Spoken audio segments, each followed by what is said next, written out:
Welcome to another edition of PodJerky. On today's episode, we have recording artist Big Stretch the Demon Slayer for you. Welcome to the show. Thank you. Thank you. Thanks for having me, man. All right. So I guess we're going to start off with the name. Where did the name Big Stretch come from? Big Stretch. That name came from way back in the days, man, when I was like a young kid going to middle school. Um, right about the grade eight, around the grade eight time, going into high school. I was always a bigger kid, right? I was always a bigger youth than the rest of the youth, them. And one of my homeboys, we were outside playing basketball, and he just said, "Yo, we should call you Stretch." And the name Stretch stuck first. And when I got into like high school, getting out of high school and stuff like that, being a little bit more mature, they just threw the big on it. I threw the big on it, and then I got Big Stretch. Nice. Now, how about the Demon Slayer? Oh, the Demon Slayer, yeah, okay. I got that by my boy Klima Gore, actually, from Riviera Regime, which we're also in a group. We're also in a group called Riviera Regime Music Gang with me, my boy Klima Gore, and Benny Brahms. So basically, uh, I met him on tour back in '09, about 10 years ago. And just by being uh, two dudes coming from the west end of Toronto, sharing similar life experiences and stuff like that, uh, we connected and kept it tight and stuff like that. And when we got off tour, we still hung out and everything like that. And just working on my artistry, I never had a name or anything like that yet. I knew I was gonna roll with Big Stretch, was open to other ideas, and he was like, "How about Big Stretch the Demon Slayer?" And I was like, "You know what? That sounds just about right." And yeah, it was history from that. Nice. So you go back to the days of basketball, I guess, through high school or elementary school, and you had offers from Brandon University and also the Canadian national team. Tell us a little bit about that. Yeah. Well, coming up, I played a lot of basketball. I liked it and stuff like that, and my size was very useful, being 7 feet. So I came up in the era with like Jamal McGlory. We are like the two guys talked about the most in Toronto.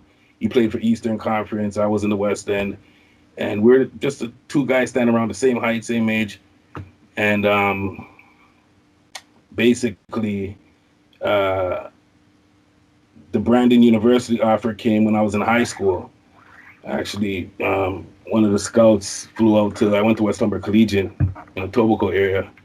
One of the scouts flew out to see me and gave me an offer, but I was real young. I was like 18, still out there in the streets, hanging out with the friends and stuff like that.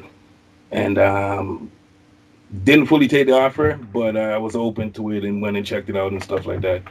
And then the Canadian national team, my first daughter actually, who's going to be 20, November 6th.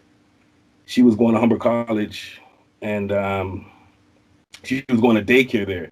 So I'd go there and pick her up and drop her off. And Jay Tirano, who was actually the coach at one time and assistant coach of the Raptors, actually would see me here and there, and he knew who I was just through the word of mouth and through the grapevine. And he also gave me an offer to try out for the Canadian national team and play for them too as well.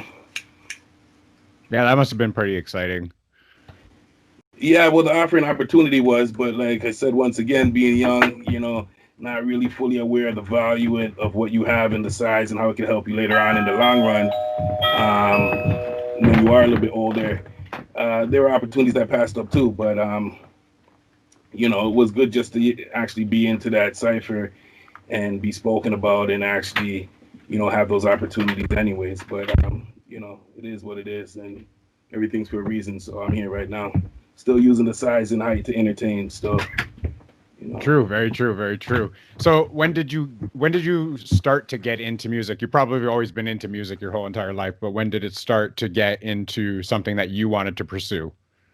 um, in 2011 actually, because in '08 I started actually working with a promoter promoter out here in Toronto that was bringing artists and DJs, and it was about '08.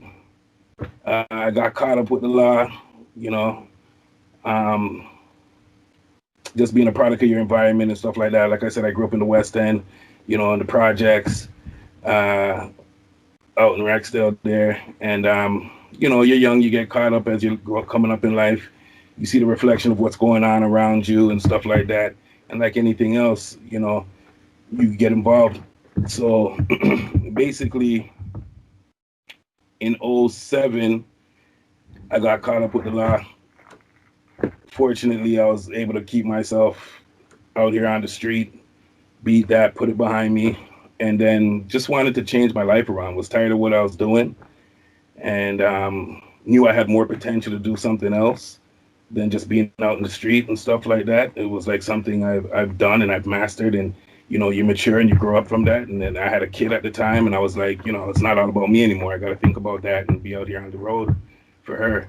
So I started doing security. One of my boys told me, because I would speak of it all the time, that I wanted to change my life around and do something different with myself. You know, I passed up opportunities in the past, but it's not too late. So then one of my boys actually told me to go downtown to a spot called Andy Pool Hall and actually just do security there with them, just be paid to hang out. It's like, yo, you still can get paid for your size, even though you're not bouncing a ball, you know? So I went there. I was, you know, well, one day turned into being there 7 days a week. And it was, you know, it was my full-time gig. And they had a hip-hop night on Tuesday. So promoter passed by, and he was like, he was promoting a show for KRS-One and MOP. And he was like, you ever do security or personal bodyguard for rap artists or DJs before? I said, nah. And then he's like, here, take this flyer. I'm doing security for KRS-One and MOP this Friday. Meet me at the Royal York Hotel downtown, and we'll take it from there. So being worked with guys like KRS-One, MOP, Sheik Luch, Cormega, RZA, working with them and sharing similar life experiences as those guys. And like what you said, being hip hop anyways, growing up in the culture, those guys actually, not them themselves, but just like everybody I worked with would always be like, yo, you should write and record music, just because of the attention I got from people out there, and people thought I was doing it anyways. So yeah, that's how all that started. And then in 2011, actually, I had my first track that I was featured on with my boy Klima Gore called Spiritual Wisdom. And that was the first collabo track. I'm featured on his track called Spiritual Wisdom. And it just started from there. Yeah, just started from there. And so who were some of your biggest influences getting into the hip hop genre, I guess? Biggest influences, I would say, growing up in the 90s era, listening to guys like the Hit Squad, like Daz Effects, Redman, EPMD, KRS-One, MOP, you know, you name it. And even going back a little bit further, like Brand Nubian, who else would you say? Even on the West Coast, Souls of Mischief and those guys, Casual and those guys, like, you know, that type of funky style. Those were my like real influences. Yeah, you and I grew up around the same time frame. In the 90s. I was listening to all of those artists as well. I grew up in Rexdale as well. Okay, that's what's up. I went to school at Finch and Martin Grove. Finch and Martin Grove. Where's that? Elmbank? It was called Marion Academy. Yeah. Marion Academy. All right. Yeah. You were right across the street from me. Yeah. So that was that's where I was. High school. Yeah. And so I grew up listening to all of those artists as well. And I can say that the rap game now is so different than it was back then. The stuff today, I don't relate with compared to the stuff that I was listening to growing up in the 90s, right? Some of the artists are a lot different now, and some are just out there to push it onto the social media and not really care about the actual art form of it, right? Exactly. Yeah. So who are some of your favorite artists that you've actually had a chance to work with? I would say to start KRS-One and MOP. Those were the first dudes I worked with, and I spent a substantial amount of time with them too. Because KRS-One, before the show, we like spent all day doing open panel conferences and motivational speeches and stuff for up and coming youth and troubled youth and stuff in the Royal York Hotel. We spent like one day doing all of that, and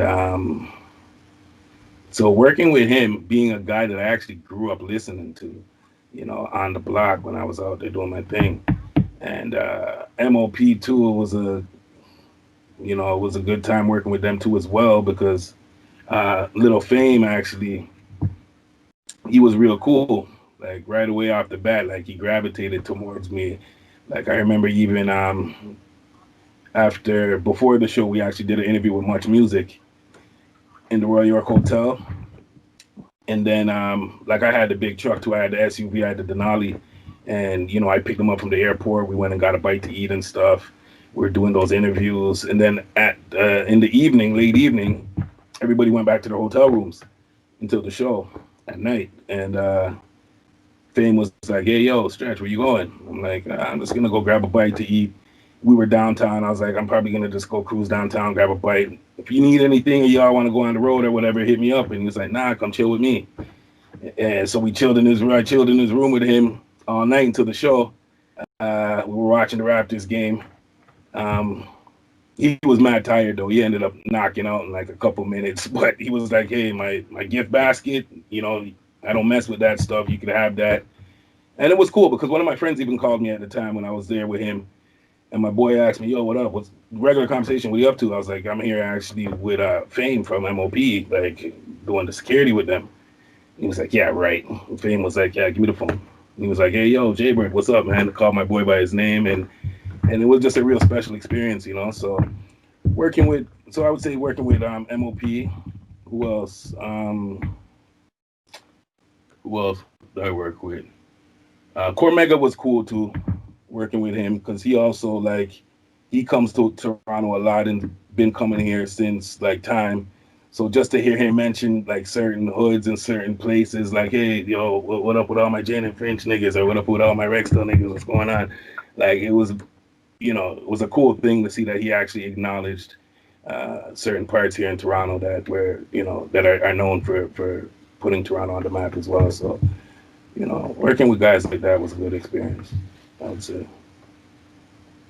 So our mutual connection is right now is Thrust. That's how I got through to you guys. Right. And he's kind of got like the squad going. How did you get involved with that? How did you, I guess, meet with Thrust, start collaborating with Thrust, and all the other guys, Whitey Don as well, and Dankery Harv, all the guys there. How did all that happen?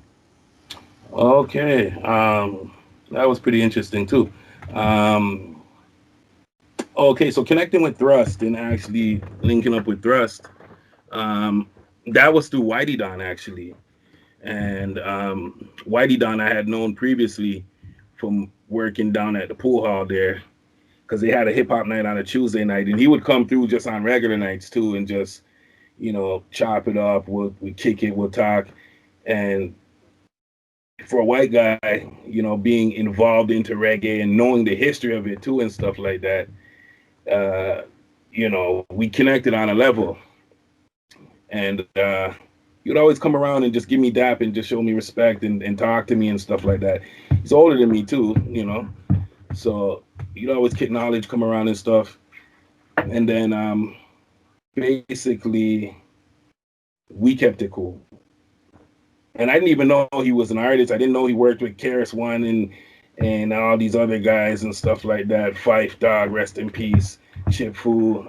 I never knew. He never spoke about it. He was so humble about it. It was my boy Clee McGuire was like, and I'll be like, "Yeah, I'm gonna go check my boy Whitey Don. He wants me to go chill out with him at his crib." And then he's like, "He was signed to Jive, right?" I was like, "No." So that's how we kind of connected. And then, after that, like I said, we kept it cool and stuff. And then he had the video with Thrust, Skylarkin, and he wanted me to come through and actually do a cameo role where he said something like "blaze a fire," and I blaze a torch, and he wanted me to do that and come down. So I came down. Did that, and then from that, met Thrust on set. And we just kept it tight, kept it connected. He took my math, I took his, and yeah, that's how we ended up being tight together. And yeah, and then we just got in the studio and just started doing some work together, man. You know, and a lot more special stuff coming up that I can't speak about. But yeah, that's how we connected. Yeah, it was pretty interesting because when we started this podcast, we actually reached out to Thrust and just said, "Hey, listen, we're doing a Canadian music episode, and we want to know, can we just use your music?" And then it just kind of was built a connection from there. And Right. and you know, and I grew up listening, you know, Do They Understand from Thrust. And then, Yeah. like you said, Whitey Don had Article from Fife Dog and Right, Chick right. Fu Oh, in sorry, not there. to not to cut you off. Sorry about that. But Dankery Harv, just because you mentioned him, my nigga Dankery Harv, I met him on set too, and Okay. you know, it was just Yeah. all love, man. You know. But go ahead, Yeah. as you were saying. Well, Dankery Harv is actually doing a show with my co-host right now. So he's doing a recording with Oh, my that's show host. what's up. Shout I'm out with to you right Dankery now. Harv, So man. yeah. Yeah. Yeah. So I mean, I grew up and listening to that, and it was such a big thing on Much Music, had the Rap City that was going Right. on, and I used to tune into that all the time. I still have a 6-hour VHS tape with tons of music videos on it because I was just obsessed with watching Rap City because Right. I just was a big fan. So yeah, but you know, reaching out to Thrust and saying, "Hey, can we use your music?" And he turned around and said, "Yeah, absolutely, go ahead." And then just kind of built this connection where, you know, we're trying to help them out, we're trying to promote, and you know, we want to do the same for you guys too. So whatever Much you guys appreciated. need, you know, we're willing to help out with anything you guys want. Yeah. So from 2019, the song Rap Titan. Big whips, big clips, big everything. 28-inch rings, watch a metal spin. Yo, we better win, never settling. When we enter the room, salute these veterans. We keep it hype and excite like a veteran. I grabbed the mic that was passed off by my brethren. Any pussy want test, we straight dead them. Blaze a L, stay high like red man. It's the Rap Titans. I see you sucker MCs hiding. Got the crowd widespread wildin'. That song was kick ass. You want to talk about that a little bit? Yeah, Rap Titan. Rap Titans, yeah. That was a track, posse cut track, orchestrated by my boy Klimagor. And yeah, it was his total idea to you know, put the artists that were featured on there. And being down with him and his label as well, Landmine Entertainment, I was fortunate enough to get a slot on the track, which Rap Titans is a spin-off from a previous posse cut before that called Raps of the Titans, with Swollen Members, PMD from EPMD, my boy Klimagor, and a few other artists too on there. Can't really remember off the top of my head. Yeah, so Rap Titans is a spin-off to that, kind of like a part 2 type thing. And then you released Make Way for the Bad Guy as well in 2020. Yeah. My whole family's on the grind, so I'm crime related. There'll be no questions asked, don't debate it. Drugs up in the system like Alex Rodriguez. You know we smoke the best. Jamaican weed could cess. A product of my environment, that's a real street test. You couldn't walk a day in my shoes, you probably get laid rest before you know it. My whole family's on the grind, no need to show it.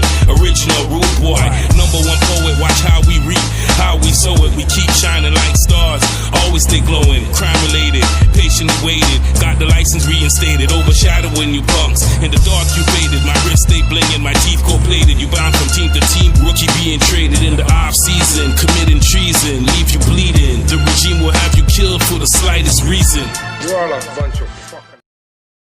That's a release. That's a single release right now. You know, that's gonna be off the album called Make Way for the Bad Guy by the group of ours, Riviera Regime Music Gang, me, Klimagor, and Benny Brahms, which is dropping this fall. We're just working on a few mixes right now and just cleaning it up and getting the artwork together and stuff like that for promo. So yeah, that's gonna be dropping soon too as well. And then you have a solo EP that you're going to be releasing. Do you have a date for that as well? Yes, no, I don't have a date for that, but yeah, I do have a solo EP I'm going to be releasing as well, called The Demon Slayer's Coming.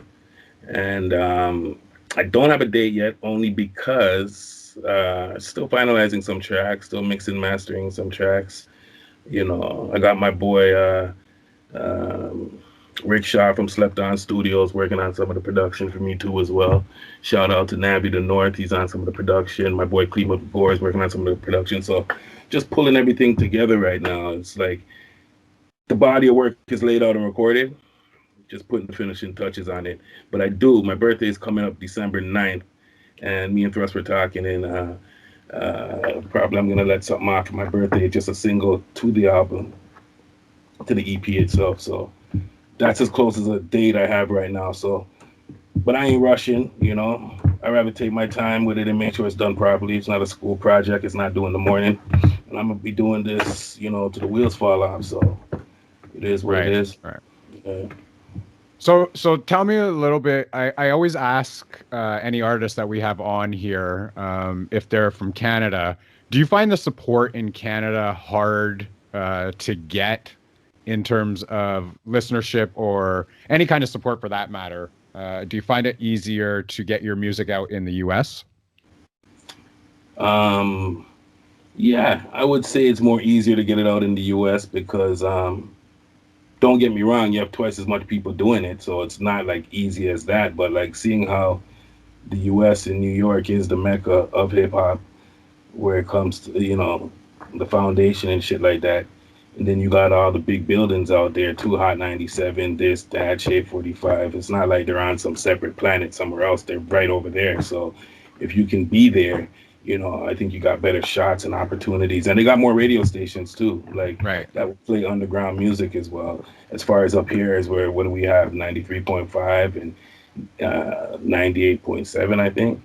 And they're only gonna play that bubblegum shit, the stuff where they feel is gonna get the most played and most views. They ain't gonna really be playing real street reflected stuff.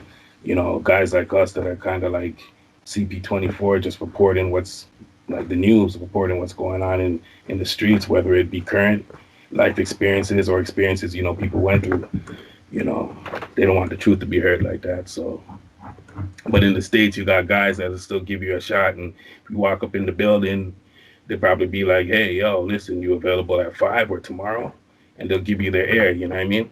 Because they're smart about it too, in a sense where it's content for them as well, and it may just be a new discovery that they're breaking out as well. So yeah, the scenery is probably a lot more easier there, I would say. And then the whole state, was it 52, 53, whatever, all the states, you can do shows and hip hop lives in all those states. Canada is like basically just the southern part of Canada, and that's it. So there's a lot more people there. Yeah. Well, I always say there's a ton of talent in Canada.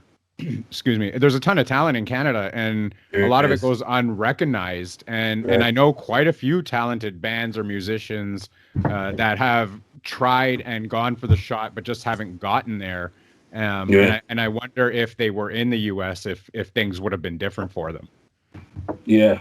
Well, if they were, it could have been, but it's hard to say because you still got to push and promote and you still got to work hard and do what you do, right? But there is more opportunity, though.